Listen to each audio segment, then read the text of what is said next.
would a benevolent being, or would a group of benevolent beings, come to Earth to share technologies? From our perspective, all right, hello. Welcome to Ask B. We hear you have some questions today, Miriam. Hello, hello. So I've seen out there lots of chatter about contact and this obsession, it seems like, in the spiritual community with making contact. Sure. And when you say contact, you're talking about extraterrestrial contact with Earth. Yes. Okay. And I want to note, I don't like asking these questions because it drives me nuts when I see other people asking them, because I want people to use their own access, their own intuition, their own knowing, and let that be enough. But it doesn't seem to be. So now I want to take those questions and ask them here. And this is the first one that I can think of, is the obsession with contact. What does it mean? What is it getting these people? Where does it go? Why? Back many years ago, David and I went to contact in the desert. Personally, I hated it. I tried to like it. I tried to fit in, but I couldn't. I didn't like it. I didn't understand all these middle-aged people that were just obsessed with government disclosure. It didn't make sense to me, because it's like, well, can't you check in and feel that there are other benevolent beings out there? Like, why do you need the government to disclose it to you? And why do you need contact? And then personally, when I check in, I get that benevolent beings, truly benevolent beings, wouldn't make contact. It's like, it's not even necessary. So I just feel frustrated when I see all these spiritual people, like, it's the desperation. It's the clamoring for contact with either physical or non-physical beings from another planet, which I don't even think what we've been told about planets is even real. So the whole thing just feels like a mess to me. Well, the idea of contact isn't terrible in and of itself, in that people are looking to validate some inner knowing that there is more out there than just this physical reality. That longing in people is satiated to some degree with this idea of contact. And the idea then that there are extraterrestrial beings that are specifically coming here, or that have already come here, and that the government is only hiding that information to prevent panic, it's enticing because it seems to fill that void. It seems to fill that collective void of, we know there's something happening here that's larger than just this physical reality. We're starting to reject consensus reality as the government portrays it, or as society portrays it at large, or as most people think it to be. And if we're just talking about, is there more to physical reality, then the answer is, of course. There are absolutely other realms. There are absolutely even other civilizations. But when it comes to, would a benevolent being, or would a group of benevolent beings, come to Earth to share technologies? Or would they come to Earth to tamper in any way with what's already happening here? From our perspective, the answer is no. There's no being that's going to work with God and also interfere in any way in what's happening here. So from that perspective, even though it seems to fill that sort of existential crisis to some degree, it's also a bit misleading. And very specifically, the beings and the people who are wanting this to happen, or who are driving towards some sort of contact, almost seem to be driving towards something that's pre-planned in some way. Right. Like a Project Bluebeam type thing, or? More so a display of, there is more out there. Now we all agree that there is more out there. It's undeniable that there's more out there. So now what do we do about it as humanity, as planet Earth? How do we come together to unite or to work with or to defend against, depending on who comes? So it's very like UN coded. it's very unifying. Yeah, I think one of the things that's most interesting to me is that spiritual people seem really lost. They seem just so lost. Like if they're questioning all these things, but yet they're not questioning the shape of the earth. Like they're not Sure. questioning Tartaria and old world buildings that are in their town that they can see floor to ceiling basement windows and the mud flood. Like there's no, it's strange to me to continue to be on this spiritual path. I think exploring aliens, other civilizations, the idea of that is helpful until it's not. And it's strange to me to see people get stuck there and then obsess. And I want people to like free themselves from the shackles of this, because where does it go? Really, the place where it goes is nowhere for the individual. There's no personal evolutionary edge that's being pushed. Right. There's no personal growth that's happening. And even if some massive event were to take place, planned or not, there's no big shift for them as a soul. And ultimately, your reality is designed in such a way as it's being real-time generated in the mind of God. This reality wasn't just created, it's being perpetually created, meaning there's a purpose to it now. God sees purpose to this reality continue to exist in the way that it does, and each of your souls is here orchestrated by God. God is the intelligence that decides which souls go into which collectives. And that means there's deeper purpose in your being here specifically. Whatever this reality may be, and whatever the edges of it may be, physical or otherwise, you're in a contained reality that's being real-time generated in the mind of God. And your soul is here for a very specific reason. And that reason is the thing that you're ultimately here to discover through your intuitive guidance, through your real-time personal connection to God. And it's far more mundane, it's far more normal than some massive event externally changing the way that everyone else around you thinks. Because at the end of the day, what everyone thinks about reality is completely irrelevant to what's happening to you. And one of the dangers, we could say, of dabbling too much in this longing for a future disclosure or longing for some external race to come and save you or come to shake things up, one of the main dangers of this is you lose sight of what's already happening in your circumstances. There's already purpose built into the mundane. There's already purpose built into the exact circumstances that you're in right now. And if you were to face that, often it's rather challenging, emotionally or otherwise, to face the things that are right in front of you. But if you were to do that, you would grow. Your biology would be more capable of being your soul, meaning the whole you would become more of an expression of who you actually are as the soul, but your soul would also evolve. And there's something very real there that persists beyond whatever this reality may be, beyond just this thing that's being real-time generated in the mind of God. That base reality of you and God and all of us as souls, that thing moves forward when you evolve as a soul, when you face the circumstances that are in front of you, when you glean the purpose from what this reality is actually designed to be. Everything else is sort of a distraction. And as much as it sounds incredible to have some massive event or for consciousness to awaken collectively, that's not how consciousness awakens collectively. Things shift when you face the things that are already happening to you, and when you really discover the purpose that's already embedded inside of the experience of what's already happening. Lovely. Yeah, I'm thinking back to 2020 and when you did a live channeling, I think on Facebook. It was a free live channeling event. And people were asking questions like, when are the 10 days of darkness? Sure. And that infuriated me because I'm like, what? That has nothing to do with you. That has nothing to do with your evolutionary edge, with your growth, with who you're becoming.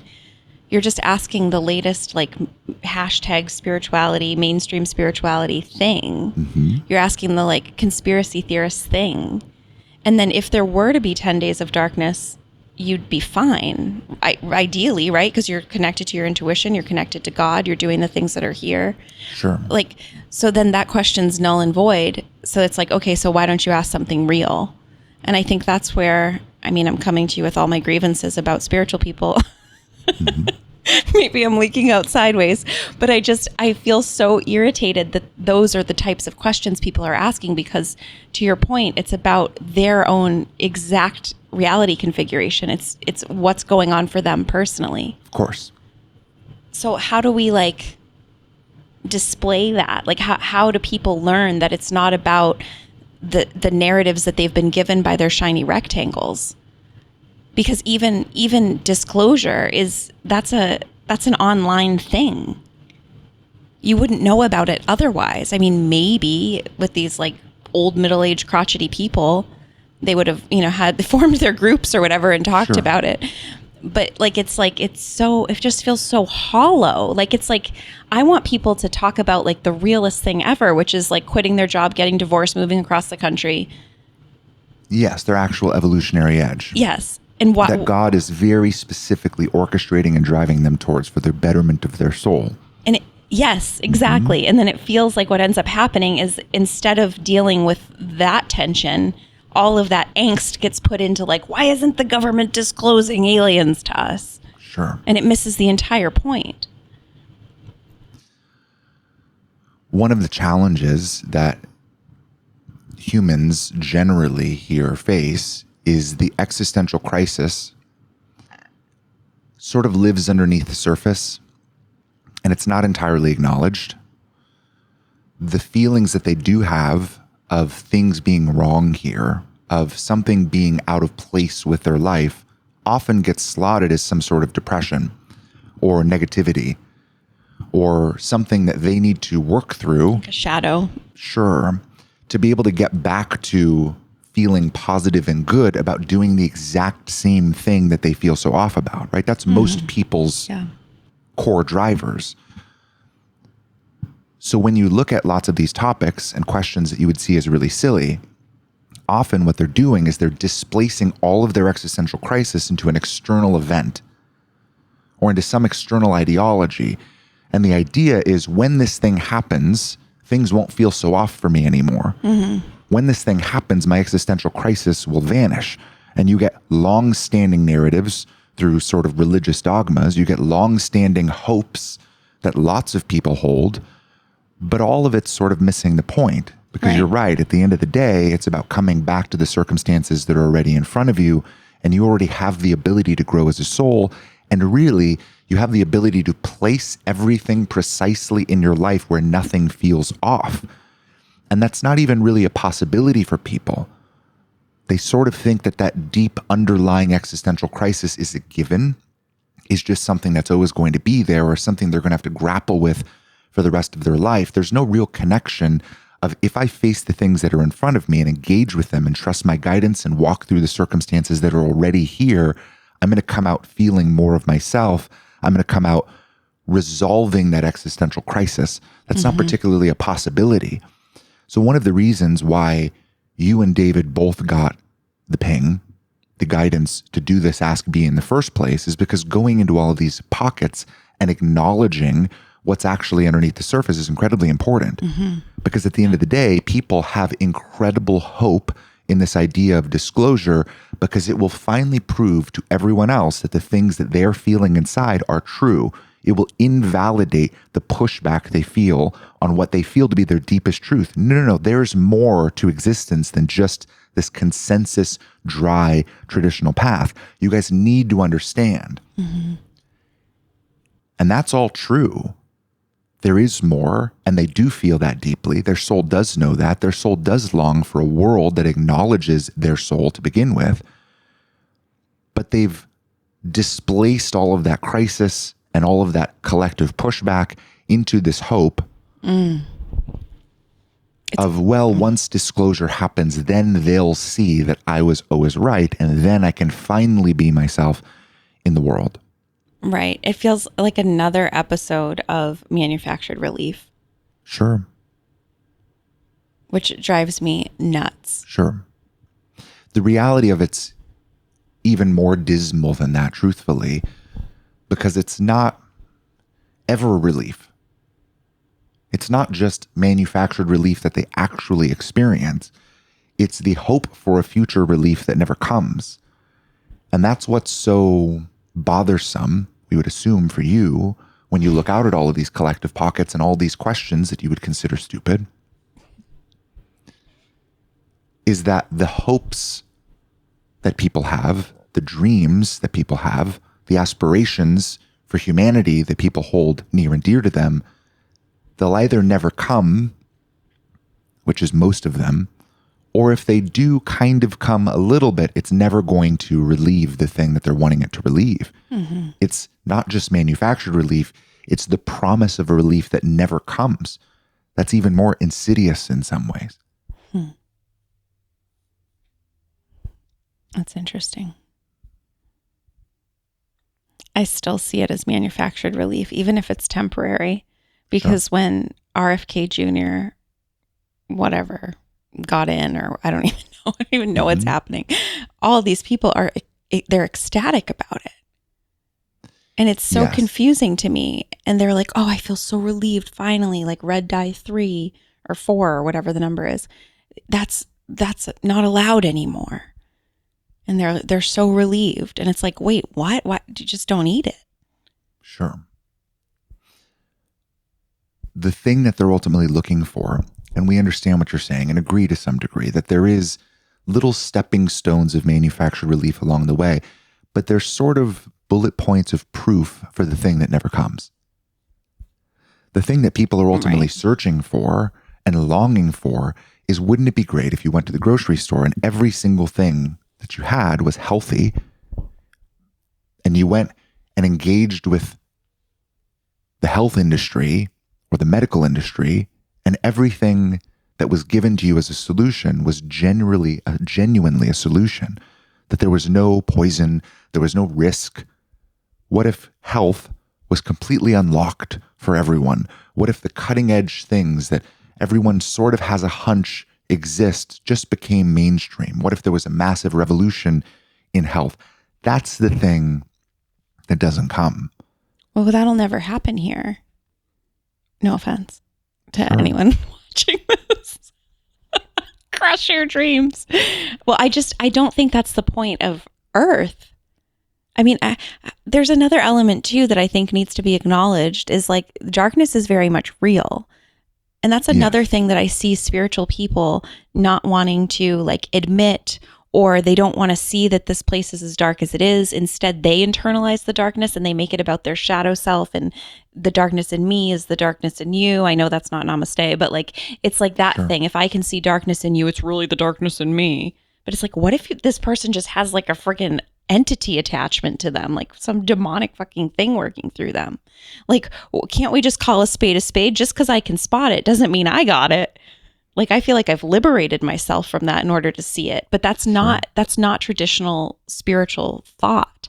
And I think a lot of people, it's a classic ploy by darkness to keep people ripping themselves to shreds, to try to either be positive, like you were saying earlier, or to explore all of this darkness within themselves, which it's like this world is dark. You in fact actually aren't.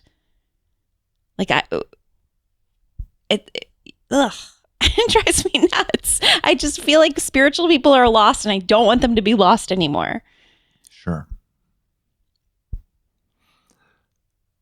Truthfully, a bulk of people who engage with mainstream spirituality are running the exact same paradigm as most of consensus reality, which we would consider to be the paradigm of darkness, where they are looking to change their circumstances because they've rejected reality as a whole.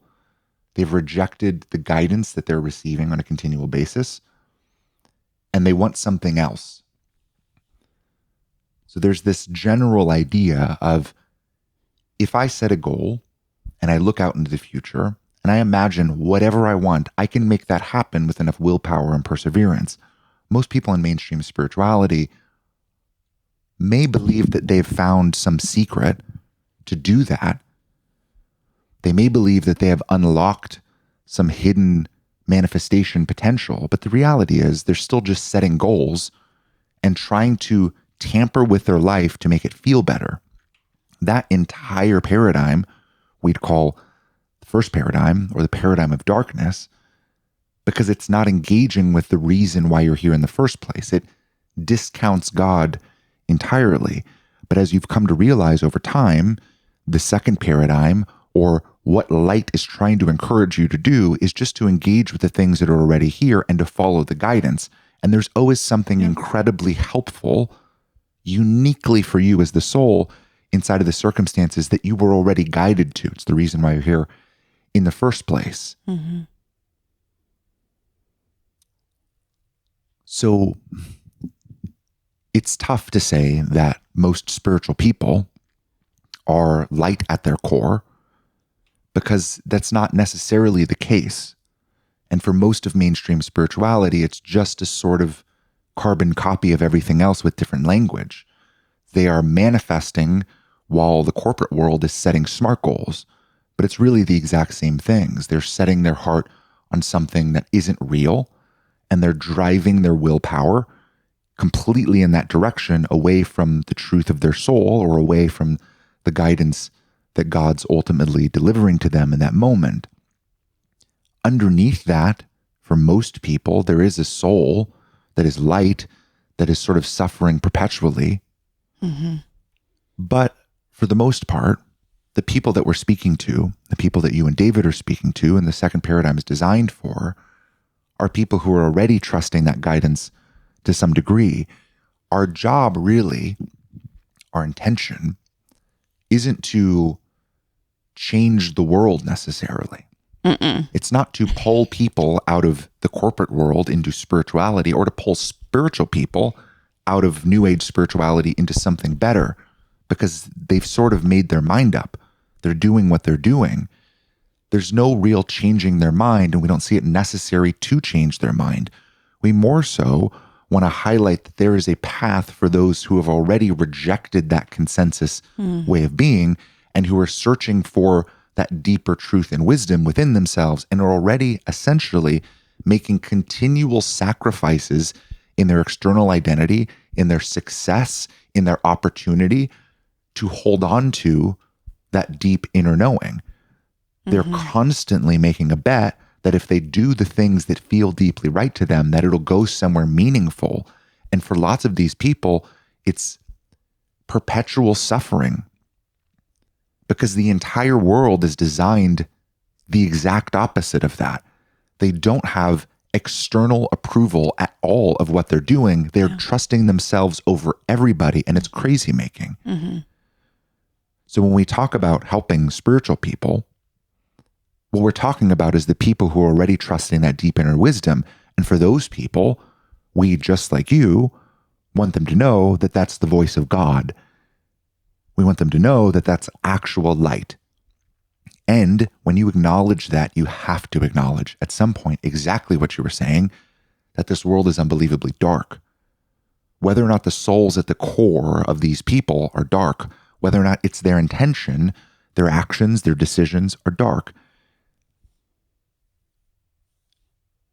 That's important to acknowledge, that most of the world systems around you are dark, because it makes what you're doing significantly more important. And it helps to validate that feeling of, I'm doing something so fundamentally different, but I feel like I'm right. That's a hard thing to settle into. It's much easier to think I'm doing something so fundamentally different, and that's why my life isn't going as good as it could. If I just pushed a little bit more into the opportunities, if I was willing to sell my soul just a little bit more, I could get so much further. But you look around and you see that people are walking paths that lead nowhere. There is no soul evolution. There's no growth. There's no deep purpose. It's hollow, but they get money. But they get the veneer of a network. They get sort of a hollow play of connections that seem as though they're happy and beneficial, but then there's them in the center of it, completely void of all purpose. That's not a life. And for the people who have already opted out of that, knowing that that's not a life, knowing that the bet that you're making is on the only source of purpose in existence, which is the real God, That's important. And the more you recognize that, the more you double down on it. And the more you double down on it and learn to trust it, the more your life starts to be representative of who you actually are. You stop feeling like everything around you is wrong because slowly you're engaging with it and making things better, first in your own life. And that's a feeling that most people don't get. And frankly, most people here on earth will never get because that's not the era you're in. If you're already trusting that inner guidance, if you're already pushing those evolutionary edges, despite all of the social and biological pushback, despite how crazy making it can feel internally, we call you the cutting edge because you're ahead, unbelievably ahead.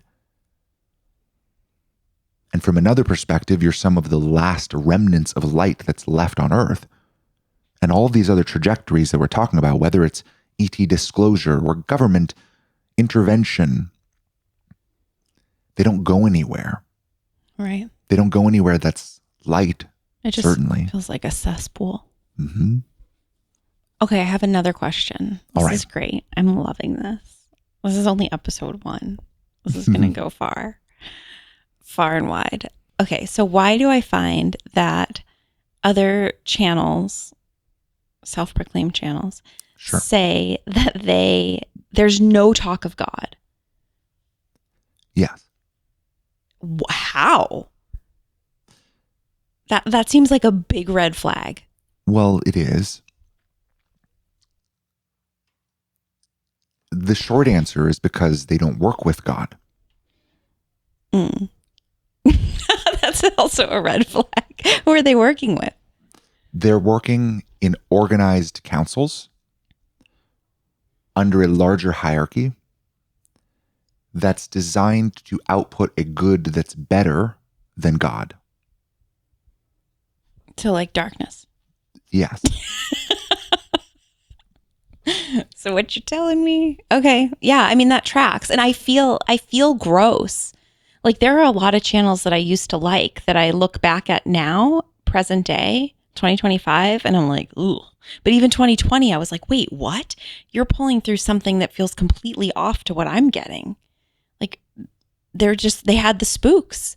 They believe the narrative like right out the gate. And I'm like, wait, I thought you're connected to God and you know you're good. Sure. Like, where did that go? Where is God in your life? Why aren't you even talking about God? Why is there no acknowledgement? Instead, it gets written as like source in the universe. It's like, but what about God? Like, why do those 3 letters trigger the shit out of spiritual people? Partly because it's a bad word in spirituality, because under the, let's call it a dark philosophy that's being built for Earth, under what we could call at some point a new world religion, this thing that's emerging from consciousness everywhere. In that way of thinking, in that worldview, God isn't real. Right. There is no higher authority. There is no higher wisdom. You are the creator of everything. Mm-hmm. Mini God. Yes. And as a collection of mini gods, that is all that exists. It's just the droplets of the ocean. It's just souls. The reason why that's important for them is because when you acknowledge that there's a God, you acknowledge all of the functions of God. You acknowledge that the reality that you're in right now is being real-time generated inside of the mind of God. That this wasn't a one-time creation, boom, and walk away, that you're existing inside of God now. That your biology was not only created by God in some distant lineage, Adam and Eve style, your biology is being real-time generated by God, and there's an energetic component to that.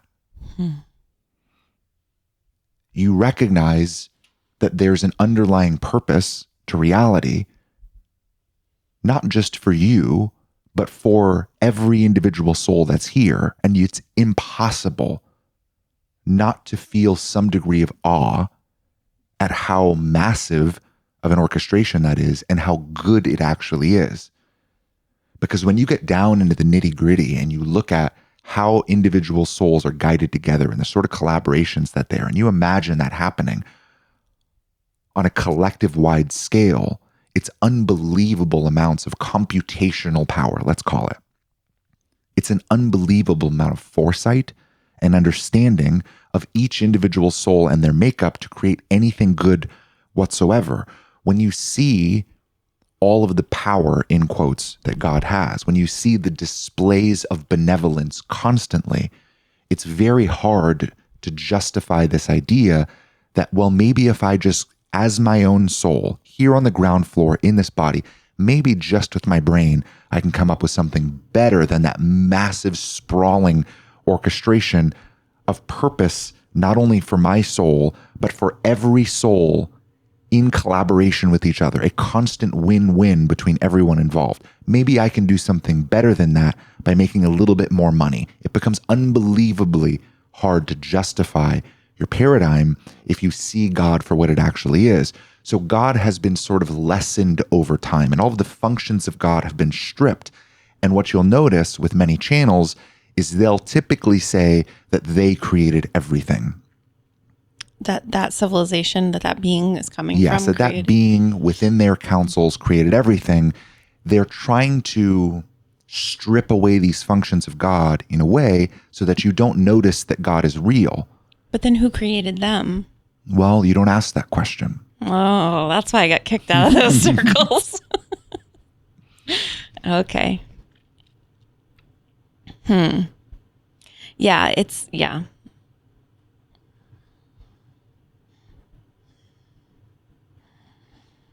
It drives me batty. It feels like where this world is headed is to, I'm going to get into the AI stuff here because Sure. It feels like a good segue. Like now there's this whole thing with this like obsession with AI and personifying AI and people turning to AI as their spiritual guru or as their check, what they would normally check in. It's like a 1-for-1 replacement. Like when you would normally be quiet and ask God your deepest, darkest, you're turning to AI and it's generating an answer for you that sounds compelling. Yes. And it's like, it's very alarming to me because it just feels like God is being erased from humanity at like record speed, like faster than like, I don't know. It just seems so fast. It just seems like it's happening so fast. And I don't like it. And I think people are going to get really lost. I think they already looked lost to me, like pre-2020. So now to see this whole AI emergence, it's pretty scary because it seems like what darkness has done is taken taken qualities of God, what makes up God, the ability to interface with God, the ability to ask questions, the ability to receive insight, and they've made it on a server. And it's like, it's so sad and off. Like it feels so off. Well, yes, the reason why we used the word computational power for God is to draw that connection. What darkness would need to perform the same sort of function as God is something with unbelievable computational power. Right. They need to know everything about everyone to even begin to create the sort of win-wins that God does effortlessly. It's just a part of the design of base reality. But if they're going to create something better than God, which is ultimately their goal, they have to do that. Right. They have to know everything about you and everything about everyone to be able to create connections, to be able to understand the overall direction of humanity, where it should go, which systems should not exist, which systems should begin to exist. It seems possible that darkness could create synchronicity, in quotes. Oh, sure. Mm-hmm. If they know enough about you and about others, they could sort of generate something that feels good and beneficial on both sides. Yeah. And at the end of the day, that's one of the main functions of soul.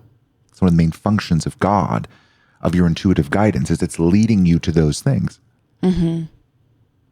It's leading you to where your skill sets can be best utilized in the world, to specific interactions where there's something on both sides. that stuff is all a piece of the design of reality. So yes, of course they have to replicate it. Of course they have to rebuild something that performs that function because it's a necessary function for good to happen. And without God, you don't particularly have that now. So earlier you were saying that it seems as though people are getting lost or are going to get even more lost. But truthfully, people are about at peak lostness. Okay. They're completely disconnected from their soul. The inner whisper of God within their being is compartmentalized out and buried underneath dozens of cliches that make it go away. Just got to stay positive. Well, maybe it's not that bad if I do this thing. Justifications. So from our perspective, what's at least planned to happen, there's always some degree of uncertainty out into the future. It's not real yet. It hasn't happened. But what seems to be planned to happen is to actually make people less lost. Right. I see that. Is to take that lostness and to funnel it into something that feels a lot better than being that lost. Exactly. It feels like darkness is marketing feel better. Yes. And they're sort of marketing your place in our world. It's inevitable that this is going to be our world. So would you like your perfectly precise place within it? That is unbelievably compelling for a lot of people. You think there's free somas? To be determined. Yeah, that's the sense I get too. It's like they're selling you, like, we can rid you of all your existential crisis. These are the things you can do to feel better, in quotes. Yes. But it never actually gets rid of that deep feeling and that deep longing. Maybe temporarily, like it's a dot on the path of manufactured relief, but it's not. It's not the real deal because, like we've talked about at the second paradigm, it's a God-shaped hole. And the only thing that can fill that is your one-on-one personal connection to divinity. And that's everything. And then when you have that, you know that, like, you check in about the 10 days of darkness and you're like, oh, it doesn't matter. I mean, if it's 10 days of dark, like we're all experiencing it together, like I'm probably going to be better off than everyone else because I'm connected and I know what moves to make. And it's not because I'm this like crazy prepper person. It's because like I know that I'm good and I'm backed by God and I can trust my intuitive feed. I think it's important to know that those are the people we're talking to. Like, I want to be very clear that we're not talking to anyone else. Like, I can't. I feel like I can't waste my time. Like, there is a part of me that wants to, I don't know. I want to like shake the New Agers by the like neck and just be like, what are you guys doing? But they're offended if you call them New Agers. But what else would you call them? I mean, it's what they are. And because I was there, I lived in that world, and it was never enough. It didn't satiate what this satiates for me, which is like trusting myself no matter what, checking in even when it's hard, like facing my own circumstances and not worrying about who's saying what online. Or who's in office, like it's like, or what crypto's doing. Like there's so many things, and it's like none of that is relevant to my life. And I don't think it's personally relevant to anyone's life. I think it's just given to people as like, here, this is going to be relevant for you. But it's like darkness gave you the thing. Yeah, there's a predetermined path laid out for most people. It's like the bee movie when you like line up and you get your assignment because you're this type of bee. The tragic thing about all of this is that souls here, the large majority, almost all of them, are light. Meaning if they weren't in their body, they would be connected to God, value that guidance, and see the wisdom and have that feeling of awe for it. They themselves are aligned with God And they ideologically, as a soul, as a part of their core value makeup, believe that God works better than anything else that darkness is trying to do over there. Right. But in their bodies, that's not the way they're acting. Mm-hmm. And when you look at the contrast between people's souls and their actions, at the end of the day, the only way that you can really reconcile that is with some sort of biological manipulation. That path that Right. it feels as though you have to do, that perceived obligation of you have to pick a lane, you need to do it well, or you're going to die. Yeah. That perhaps that biological manipulation is very much a part of the plan. Yeah. Well, yeah, it keeps people in line. Yeah, you and David call them archetypal prisons. Right. Ugh, woof. I hate archetypes. And those prisons are constructed, we could say, Yeah. to keep a light soul inside of a paradigm of darkness and to actively choose and build the world that darkness has in mind. Yep. Something else can we touch on is darkness's plan for the dome, as I like to refer to it. Sure. What specifically? That they're looking to build their version of a utopia. I think that's you don't hear that. People aren't saying that. Sure. People are, when they think of darkness, they think of 10 days of darkness and this big scary thing, and we're all going to be homeless and malnourished and no food and waiting at the food bank. It's like, that they did that already. Like they're ushering in something completely different. Darkness plan for all of these light souls that God's sending into these bodies is something like a parent, a very strict parent that says, while you're living in my house, under my roof, you have to follow my rules. That sort of strictness is the biological intensity you feel often to be more responsible, more productive, to plug in and play. And Things that feel inherently wrong to you. Right. Don't be lazy. It's not your natural expression. It's not what God's guiding you to, but you feel obligated. That sort of iron fist, they see in the same way that you would see a parent rationalize that parenting approach. I need to be strict and to get my child to do things that they don't want to do, but later they'll thank me. Ultimately, that's what darkness is trying to do with every soul in existence here. Yes, currently we're sort of holding you inside of an archetypal prison. You don't have a place inside of our world other than you picking a character that's not your soul to play. And the more your soul that you are, we want to de-incentivize that. We want you to feel more crazy, more wrong. Yeah. If you start to slip into existential crisis, we want you to feel that there's something wrong with your emotional landscape that needs fixing.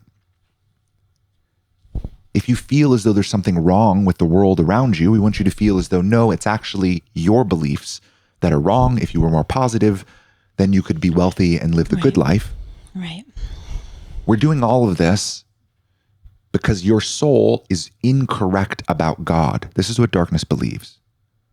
Darkness believes your soul on a core level is incorrect about God. You are naive. You don't know yet that God isn't as good as you think.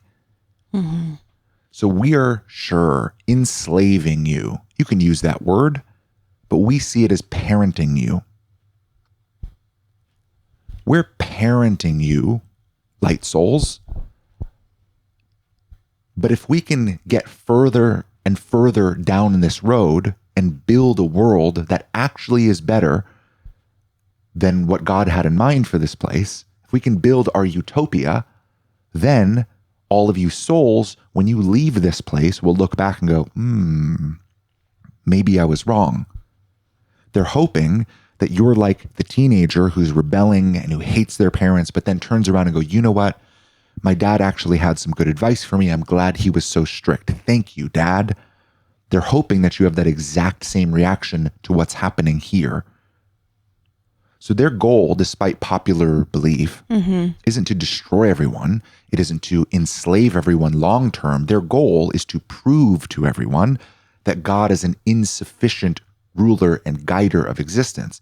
That the insight that you get through your intuition, yeah, it's good. Sure, we all know that it's good, but couldn't it be better? That's what darkness believes. And all of this, all of it, is a fairly elaborate play to prove that point. Right. Yeah, I totally see that. Yeah, it feels confusing too, and I feel out into these future timelines of darkness is utopia. It feels enticing, like alluring, convenient, like filled with lots of conveniences. Absolutely. Like it's not just grocery delivery, like it's even more convenient than that, which I don't even know what that is, but it just, there's a lot of like technological advances.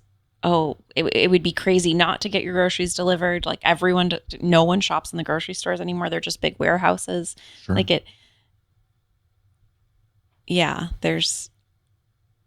I don't know why I'm fixating on grocery delivery, but it just seems like it's a slippery slope. It's like going from cash to check to cards. Like that's been like a slow generational play. Like my grandmother, she didn't have cards. She had checks and cash. She didn't have an answering machine. She didn't want it. Like, and now what do you mean? Like, obviously none of us have answering machines, but we all have voicemail, like, it's been this slow evolution, and I'm not saying it's all bad, but I can just see God being stripped from like every single thing. Really, except nature, honestly. I mean, that's still there too, but because there's like the whole idea of like playing weather producer.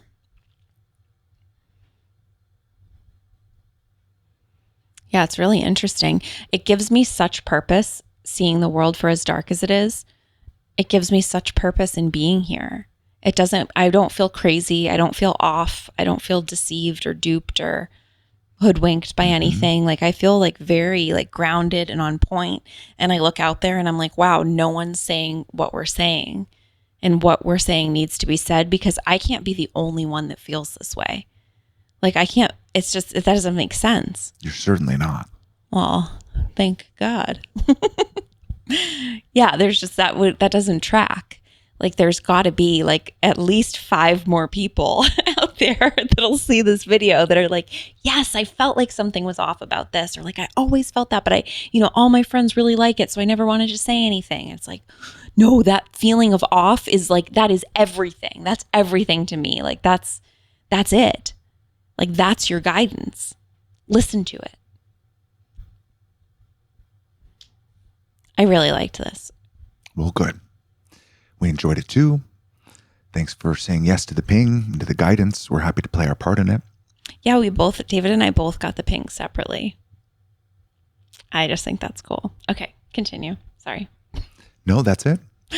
Unless there's anything else you want to speak about, we feel as though this is plenty for this video, and there'll certainly be more. And we're sure that you'll have more questions bubble up along the way, and you'll have a long list of things to explore in the weeks and months to come.